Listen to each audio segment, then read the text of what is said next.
Hello friends, आज की class में हम लोग अपना संविधान का जो एक और टॉपिक है उसको डिस्कस करेंगे। इससे पहले संविधान में मैंने आपको संविधान के कितने भाग हैं और अनुसूचियाँ वो मैंने करा दिया था।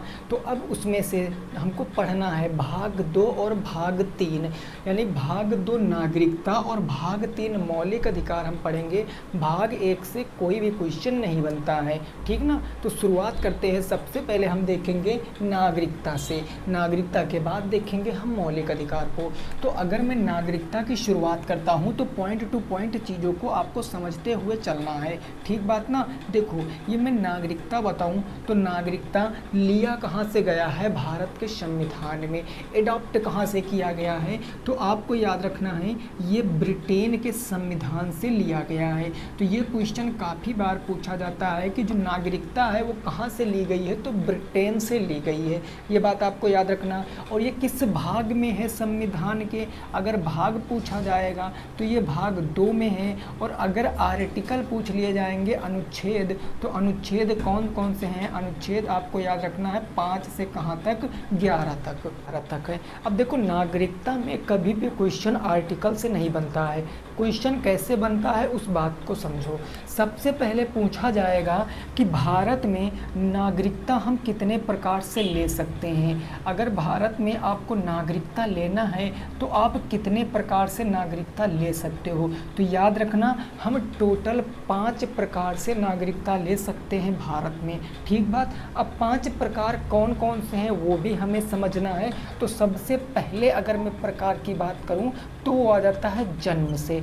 अब जन्म से का मतलब क्या होता है कि आपका अगर जन्म हुआ है, लेकिन कब हुआ है? तो 26 जनवरी 1950, 26 जनवरी 1950 के बाद अगर आपका जन्म भारत में हुआ है, इसके बाद अगर आपका जन्म भारत में हुआ है तो आपको नागरिकता मिल जाएगी। भारत के जन्म के आधार पर होता है, यानी 26 जनवरी 1950 के बाद आपका जन्म कहाँ होना चाहिए? भारत में।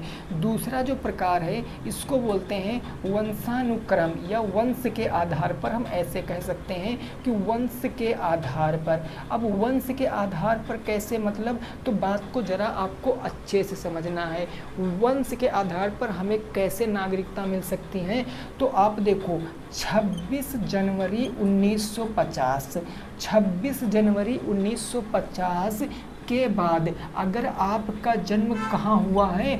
यहाँ भारत के अंदर। जन्म से में भारत के अंदर आपका जन्म होना चाहिए, लेकिन वंश में इसके बाद अगर आपका जन्म कहाँ हुआ है? तो भारत के बाहर। अगर आपका जन्म भारत के बाहर हुआ है, इतनी बात आपको याद रखना है। लेकिन आपके माता या फिर पिता में से, माता हो या फिर पिता हो, इन दोनों में से अगर कोई भी एक क्या है? भारतीय है, तो आपको क्या मिल जाएगा?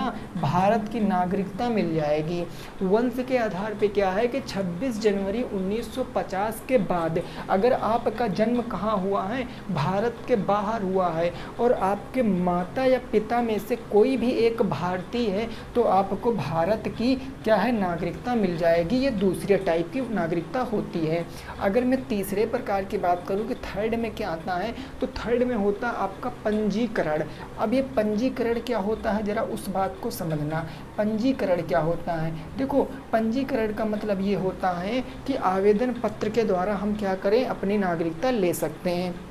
तो इसमें क्या हुआ कि इसमें अगर आप 5 साल से भारत में रह रहे हो, 5 साल से अगर आप भारत में रह रहे हैं तो आप भारत की नागरिकता ले सकते हैं। किस विधि के द्वारा? तो आप प्रार्थना पत्र भरकर नागरिकता ले सकते हैं। इस बात को याद रखना है। पंजीकरण मतलब 5 साल से अगर आप भारत में रह रहे हैं, अगर आपको भारत में सब कुछ अच्छा लग रहा है, बेस्ट एकदम सब चीज़ें समझ आ रही हैं, तो आप प्रार्थना पत्र भरकर और उससे नागरिकता ले सकते हो। प्रार्थना पत्र आप कहाँ दोगे? तो आपको गृह मंत्रालय में प्रार्थना पत्र देना पड़ेगा।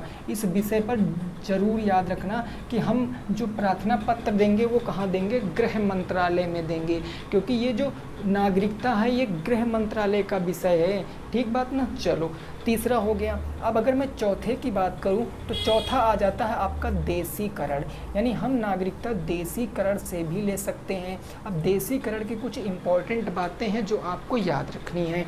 देशीकरण में क्या क्या कैसे, तो देखो कम से कम 10 साल से भारत में रह रहे हो, कम से कम अगर आप 10 साल से भारत में रह रहे हो तो नागरिकता ले सकते हो। लेकिन उसके लिए कुछ विशेष तथ्य हैं कि आप संविधान की जो टोटल 22 भाषा हैं उन भाषाओं में से किसी एक भाषा में निपुण हो। संविधान में टोटल 22 भाषा है ना, 22 भाषाओं में से अगर आप किसी एक भाषा में निपुण हैं और आप क्या है किसी विशेष क्षेत्र में, किसी विशेष क्षेत्र में आप अच्छे जानकार हैं तो आप भारत की नागरिकता ले सकते हो। अगर एग्जाम्पल इसमें देखोगे तो इसका बेहतर एग्जाम्पल आपको मैंने बताया भी था, कौन है, अदनान सामी। अदनान सामी जो कि क्या है, एक पाकिस्तान के सिंगर हैं। आपको पता होगा कि अदनान सामी पाकिस्तान के सिंगर हैं। वो क्या है भाई, हिंदी तो आराम से कई भाषाएं जानते हैं, हिंदी की तो भाई बात ही ना करो, कई भाषाएं जानते हैं ना, 22 भाषाओं में से कई भाषाएं उन्हें पता हैं। प्लस वो 10 साल से ज़्यादा भी भारत में रह रहे थे और उनका संगीत में रुचि थी, तो संगीत के वो माहिर व्यक्ति थे, तो इसीलिए उनको पंजीकरण देशीकरण के द्वारा उनको क्या हुआ, नागरिकता दे दी गई। तो ये 4 प्रकार से हम भारत की नागरिकता ले सकते हैं। जो 5वां प्रकार आता है मेरे दोस्त, इसको बोलते हैं भूमि अधिग्रहण के द्वारा। बातों को समझना, इसको क्या बोलते हैं, भूमि अधिग्रहण। अब भूमि अधिग्रहण क्या मतलब होता है, मतलब भारत सरकार क्या करे कि कोई विदेशी या फिर कोई और भूमि पर कब्जा कर ले। इस तरीके से समझो, किसी विदेशी भूमि पर अगर भारत सरकार क्या कर सकती है, कब्जा कर ले, विदेशी भूमि पर भारत क्या कर ले, अगर कब्जा कर ले तो जो इस विदेशी भूमि के आपके नागरिक होंगे, इस विदेशी भूमि के नागरिक होंगे, इनको स्वतः का मतलब क्या होता है, अपने आप नागरिकता मिल जाएगी। कहाँ की, भारत की। तो क्वेश्चन कई बार पूछा गया है कि भारत में हम नागरिकता कितने प्रकार से ले सकते हैं, 5 प्रकार से। कौन कौन से, जन्म के आधार पर, वंश के आधार पर, पंजीकरण के आधार पर, और आपका कौन, देशीकरण, और लास्ट आ जाता है भूमि अधिग्रहण। अगर इसका आप एग्जाम्पल देखोगे कि भाई कैसे, तो आपको पता है जो सिक्किम है ना, ये पहले हमारे भारत का हिस्सा नहीं था, लेकिन 1975 में क्या किया कि भारत वालों ने सिक्किम पर कब्जा कर लिया और तब से सिक्किम वाले जितने भी नागरिक थे उनको क्या मिल गई, भारत की नागरिकता स्वतः मिल गई।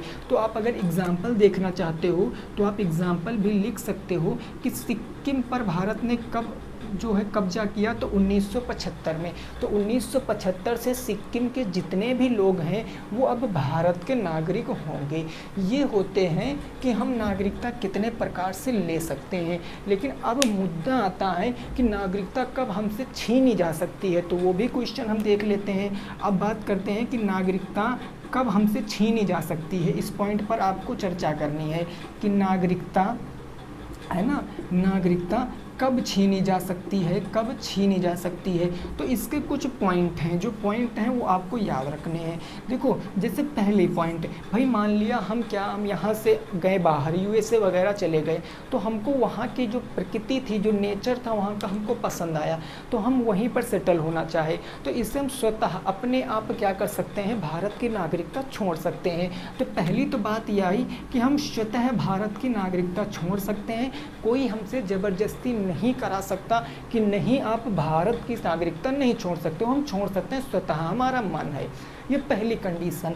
दूसरी कंडीशन क्या होती है इसकी, दूसरी कंडीशन ये होती है कि अगर आप 7 साल से भारत के बाहर रह रहे हो, 7 साल से भारत के बाहर रह रहे हो, भारत के बाहर जहाँ कहीं भी रह रहे हो बिना किसी जानकारी के, भारत को आपने जानकारी नहीं दी है और 7 साल से आप लगातार भारत के बाहर रह रहे हो, तो उस कंडीशन में जो आपकी नागरिकता है वो छीन ली जाएगी, आप भारत के नागरिक नहीं रहोगे। फिर ये दूसरी बात हो गई। तीसरा जो आता है, तीसरा कुछ इस प्रकार से होता है कि आपको याद रखना है कि विदेश में, मान लिया आप विदेश में रह रहे हैं, ठीक है ना, आप विदेश में रह रहे हैं और विदेश में रहने के बाद आप विदेश की कोई उपाधि, अब उपाधि आपको पता है ना, उपाधि आर्टिकल नंबर किस में है आपको अभी मैं बताऊंगा। मौलिक अधिकार में ना उपाधि का मतलब होता है कि आप वहाँ पर पुरस्कार, जो उस देश का पुरस्कार होता है, अगर आप उसको ले लेते हैं तो भी आपसे भारत की नागरिकता क्या हो जाएगी, छीन ली जाएगी। मतलब आप किसी विदेश का कोई भी अलग कंट्री है, अगर वहाँ का आप सर्वोच्च पुरस्कार ले लेते हैं, ठीक ना, अगर आप सर्वोच्च पुरस्कार लेते हैं तो आपसे भारत की नागरिकता छीन ली जाएगी। इस बात को आपको याद रखना है। ये बात हो गई। पहली क्या हो गई, स्वतः हम छोड़ सकते हैं। दूसरी, 7 साल से अगर हम बाहर रह रहे हैं तो भी हमारी नागरिकता छीन ली जाएगी। तीसरी, विदेश में अगर हम कोई उपाधि धारण कर लेते हैं। और चौथा जो कारण होता है, ये कारण क्या होता है, इस कारण को आप समझना। अगर आप संविधान का उल्लेख, जो संविधान है ना, अगर आप उसका क्या करते हो, मतलब नहीं मानते हो कि हम संविधान नहीं मानेंगे, तो भी आपकी नागरिकता छीनी जा सकती है। और जो मेन पॉइंट इसमें ये है कि अगर आप किसी शत्रु देश की, अगर आप किसी शत्रु देश की अगर मदद करते हो, सहायता करते हो, तो भी आपकी क्या होगा, नागरिकता को छीन लिया जाएगा। तो नागरिकता से बस इतने ही क्वेश्चन बनते हैं। पहली तो बात है नागरिकता किस भाग में, भाग 2 में है। दूसरी बात है कहाँ से ली गई, ब्रिटेन से, आर्टिकल 5 से 11 है। और एक बात यहाँ पर याद रखना कि भारत में कैसी नागरिकता है। अगर भारत में पूछा जाएगा कि कैसी नागरिकता है, तो आपको याद रखना है एकीकरण नागरिकता या एकल नागरिकता है। भारत में क्या है, एकल नागरिकता है। इस बात को आपको याद रखना है, ठीक है ना। जैसे यूएसए में है, वहाँ पर दोहरी नागरिकता है। मतलब यूएसए का मतलब दोहरी नागरिकता का मतलब समझते हो, मतलब कि ये कि वहाँ पर उसको कहते हैं USA, United nation of USA बोलते हैं, संयुक्त राष्ट्र संघ। यानी वो कई राज्यों का संघ है। वहाँ प्रत्येक राज्य की अलग अलग क्या है, नागरिकता ले सकते हो। लेकिन भारत में आप किसी भी राज्य की नागरिकता नहीं ले सकते हो, आपको वहाँ पर भारत की नागरिकता ही लेना पड़ेगा। तो ये बात आप याद रखना, इसी को बोलते हैं एकल नागरिकता। तो नागरिकता से जितने भी क्वेश्चन बन पाते थे यहाँ से हो गए हैं। अब हम बात करेंगे किस पर, मौलिक अधिकार पर। और ये मोस्ट इम्पॉर्टेंट है, इसी को हम क्या कहते हैं, मैग्ना कार्टा कहते हैं भारतीय संविधान का। तो आपको मैं सारी जानकारी दूंगा, पहले आप इतना अगर नोट करना चाहते हो तो नोट कर लो। इससे बाहर कोई भी क्वेश्चन नहीं पूछेगा नागरिकता से, आप कितना भी तगड़ा एग्ज़ाम देने जाओ, नागरिकता में इससे बाहर क्वेश्चन नहीं पूछा जाता है। ठीक, इतनी बात क्लियर हो गई। अब हम बात करेंगे कि इसकी मौलिक अधिकार की। तो मौलिक अधिकार को हम पॉइंट टू पॉइंट सीखेंगे। मौलिक अधिकार, अभी देखो इस वीडियो में मौलिक अधिकार हमारा ख़त्म नहीं हो पाएगा, तो मौलिक अधिकार पर एक वीडियो और आएगी। लेकिन इसमें जो आधी से ज़्यादा जानकारी है, आप इस वीडियो में मौलिक अधिकार की ग्रहण करोगे। जैसे चीज़ों को आप समझो, आपको समझना क्या है। अगर मैं मौलिक अधिकार की अब बात करता हूँ, किसकी बात करता हूँ, मौलिक अधिकार की, ठीक है ना, मौलिक अधिकार की बात करता हूँ। तो मौलिक अधिकार भैया क्या अधिकार है, मतलब जो हमको मिले हैं अधिकार, ठीक है ना। अब देखो चीज़ों को समझो यहाँ से। सबसे पहले आप मौलिक अधिकार की बात करोगे तो किस भाग में है, तो मौलिक अधिकार है भाग 3। और ये कहाँ से लिया गया है, तो ये कहाँ से लिया गया, अमेरिका के संविधान से। बात को समझना आपको, यूएसए से लिया गया, अमेरिका के संविधान से, ठीक है ना, ये अमेरिका के संविधान से लिया गया है। अब आप एक बात समझो, आप हुआ क्या कि अमेरिका में क्या है और भारत में क्या है, इस बात को थोड़ा सा समझना। अगर मैं बात करूं अमेरिका में और भारत में, देखो अमेरिका हो गया और आपका हो गया भारत। अमेरिका में ये हमको छूट है, अमेरिका में अगर आप रह रहे हो, अमेरिका की नागरिकता लेते हो, तो अमेरिका में आपको शस्त्र रखने की छूट है। मतलब आप शस्त्र रख सकते हो, और किस कंडीशन में शस्त्र रख सकते हो, तो आप आत्मरक्षा की कंडीशन में क्या रख सकते हो, शस्त्र बिल्कुल रख सकते हो। लेकिन भारत में ऐसा बिल्कुल भी नहीं है। अगर आप भारत को देखोगे तो भारत में आप शस्त्र नहीं रख सकते हो, चाहे वो आत्मरक्षा की बात हो या कोई सी बात हो। हाँ, रख कब सकते हो, जब आप प्रॉपर सरकार की गाइडलाइंस को फॉलो करोगे कि इसके लिए आपको ये लाइसेंस बनवाना पड़ेगा, ये लाइसेंस बनवाना पड़ेगा, तो इसलिए आप वहाँ पर सरकार की गाइडलाइंस के हिसाब से रख सकते हो, बट ऐसे नहीं रख सकते हो। तो ये अंतर आपको ज़रूर याद रखना है। दूसरी बात, 1931 में क्या हुआ कि संविधान में एक क्या हुआ भाई, संविधान में मांग की गई 1931 के अधिनियम से, ऐसे याद रखो 1931 के अधिनियम में क्या हुआ कि 19 मौलिक अधिकारों की मांग की गई। 1931 के अधिनियम में कितने मौलिक अधिकारों की मांग की गई? तो 19 मौलिक अधिकारों की मांग की गई। अब आप कहोगे सर जब 19 मौलिक अधिकार की मांग की गई तो 19 होने चाहिए हमारे संविधान में, लेकिन 19 नहीं है। क्यों? तो उससे पहले आप थोड़ा सा ये समझो, जो 1931 का अधिनियम था, अगर पूछा जाएगा कि इसके अध्यक्ष कौन थे, इस अधिनियम के अध्यक्ष कौन थे, तो आपको इसको विशेष रूप से याद रखना है। इसके अध्यक्ष थे सरदार वल्लभ भाई पटेल, है ना। सरदार वल्लभ भाई पटेल क्या थे? यहाँ के अध्यक्ष थे। लेकिन बात कुछ यूँ आई कि ये 19 मौलिक अधिकार नहीं बने। मौलिक अधिकार कितने बने? 7। वो अभी आगे मैं बताऊँगा, वो आगे की चर्चा है। एक यहाँ पर जो मौलिक अधिकार के लिए जो कमेटी गठित की गई थी, उस कमेटी के भी अध्यक्ष कौन थे? यही थे। तो आपको याद रखना है, ये मौलिक अधिकार कमेटी के भी अध्यक्ष थे। मौलिक अधिकार कमेटी के भी क्या थे? अध्यक्ष थे। कौन? सरदार वल्लभ भाई पटेल। ठीक बात ना। अब जरा समझो, यहाँ पर अगर बात किया जाएगा कि इसके बाद, इतना कुछ होने के बाद अगर 19 मौलिक अधिकारों की मांग की गई 1931 के अधिनियम में, लेकिन हमारे संविधान में प्रायः कितने बने, कितने मौलिक अधिकार बने? तो 7 मौलिक अधिकार बने। तो हम ये लिख सकते हैं कि 7 मौलिक अधिकार हमारे मिले। कितने बने? 7 मौलिक अधिकार। अब इस बात को आप जरा समझो, अगर 7 मौलिक अधिकार हमारे मूल संविधान में कितने थे? 7 मौलिक अधिकार। तो क्या 7 मौलिक अधिकार हैं? नहीं।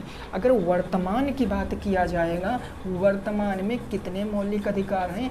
तो वर्तमान में मेरे दोस्त 6 मौलिक अधिकार हैं हमारे संविधान में। तो एक मौलिक अधिकार कौन सा हट गया, वो कई बार पेपर में पूछा गया है, मतलब एक्सट्रीम बार वो पूछा गया है। तो जरा समझो, एक संविधान संशोधन हुआ, 44वां संविधान संशोधन। 44वां क्या हुआ भैया? संविधान संशोधन हुआ, संविधान संशोधन। और ये कब हुआ? 1978 में हुआ। पहला क्वेश्चन यहाँ से ये बनेगा कि 44वां संविधान संशोधन कब हुआ? याद रखना है 1978 में पहला संविधान संशोधन हुआ। इस संविधान संशोधन से जो आपका संपत्ति का अधिकार था, कौन था अधिकार भैया? संपत्ति का अधिकार। इस संपत्ति के अधिकार को हटा दिया गया। किससे? मौलिक अधिकार की श्रेणी से। इस संपत्ति के अधिकार को मौलिक अधिकार की श्रेणी से हटा दिया गया और इसको रख कहाँ दिया गया? तो उस चीज़ को समझो। इसको रख दिया गया आर्टिकल 300A। 300A और 300A में ये अब मौलिक अधिकार ना रहकर कैसा अधिकार हो गया? विधिक अधिकार हो गया। विधिक का मतलब एक कानूनी अधिकार हो गया, ये तो विधिक अधिकार हो गया। कब? आपको याद रखना है 44वां संविधान संशोधन 1978 के तहत संपत्ति के अधिकार को हटाकर, जो कि एक मौलिक अधिकार था, उसको आर्टिकल 300 के ए में रखा गया, जो कि अब एक क्या है? विधिक अधिकार है, मतलब एक कानूनी अधिकार है। तो ये बात हो गई। अब इतनी बात होने के बाद हम 1 बाय 1 सीखेंगे कि हमारा पहला कौन सा है मौलिक अधिकार, दूसरा कौन सा है मौलिक अधिकार, तीसरा कौन सा है, उसके क्या क्या आर्टिकल बनते हैं। इसको चाहो तो स्क्रीनशॉट ले लो। यहाँ से एक तो ये क्वेश्चन बहुत इंपॉर्टेंट है, दूसरा ये भाग 3 और अमेरिका से ये लिया गया। तीसरी बात आपको यह याद रखना कि 7 थे और 6 और ये 1931 वाला याद रखना है। ठीक बात ना। अब हम आगे थोड़ा पहुँचते हैं और जो हमारे 6 मौलिक अधिकार हैं उनको हम सीखेंगे कि 6 मौलिक अधिकार कौन से हैं और उसमें क्या क्या चीज़ें जो हैं हमारे लिए इम्पॉर्टेंट है। वैसे वहाँ से लगभग तो क्वेश्चन, मौलिक अधिकार एक ऐसा टॉपिक है जहाँ से क्वेश्चन ज़रूर पूछा जाता है। ठीक। अब देखो, अगर मैं पहले मौलिक अधिकार की बात करूँ, फर्स्ट फंडामेंटल राइट्स क्या है हमारा, तो वो है समानता का अधिकार। समता, या हम इसी को बोलते हैं समानता का अधिकार। क्षमता या समानता का अधिकार, ये पहला अधिकार है। और अगर इसके आर्टिकल आप लिखना चाहते हो तो आर्टिकल नंबर कहाँ से भैया? 14 से कहाँ तक है? आर्टिकल 18 तक। आर्टिकल 14 से आर्टिकल 18 तक बात किस की गई है? क्षमता या समानता का अधिकार। ये पहला आपका मौलिक अधिकार है। दूसरे की बात करें तो दूसरा आपका क्या आ जाता है, स्वतंत्रता का अधिकार।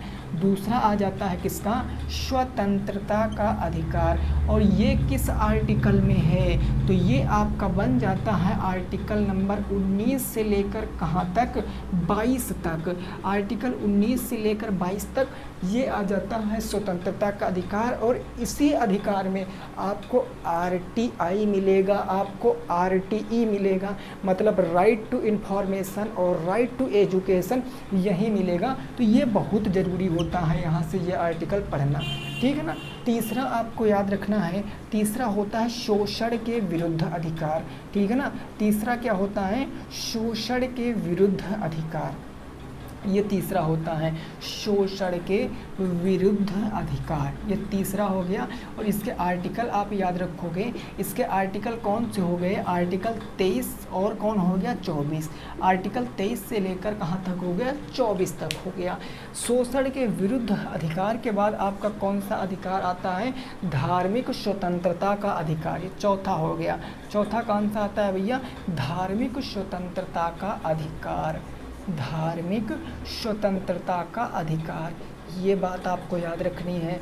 और इससे कौन कौन से आर्टिकल बनते हैं वो आप देखिए। आर्टिकल 24 से हो गया ना, ये बनता है आर्टिकल 25 से लेकर कहाँ तक, आर्टिकल नंबर 28 तक।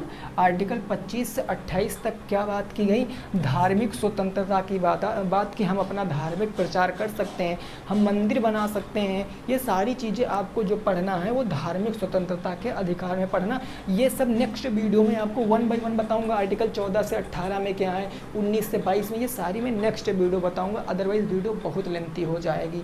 4 के बाद आर्टिकल ये जो 5 आता है, पांचवा जो आपका मौलिक अधिकार है, इसमें बात की गई शिक्षा एवं संस्कृति की बात। किसकी बात की गई, शिक्षा एवं संस्कृति की बात की गई है। इसमें संस्कृति की बात, शिक्षा एवं संस्कृति का अधिकार है। और ये किस आर्टिकल में है मेरे दोस्त, तो ये आर्टिकल नंबर कहाँ से है, 29 से कहाँ तक है, आर्टिकल नंबर 29। और फिर है आपका 30, है ना। आर्टिकल नंबर 25 से 28 हो गया, 28 के बाद हो गया 29 से 31, 29 से 30। और छठवें की बात कर लें तो छठवां आ जाता है आपका संवैधानिक उपचारों का अधिकार। कौन सा आ जाता है, संवैधानिक उपचारों का अधिकार, संवैधानिक उपचारों का अधिकार है। और ये कौन से आर्टिकल में आप पढ़ोगे, ये पढ़ोगे आप आर्टिकल नंबर किसमें, 32 में। आर्टिकल नंबर 32 में आपको ये पढ़ना, ठीक है भाई।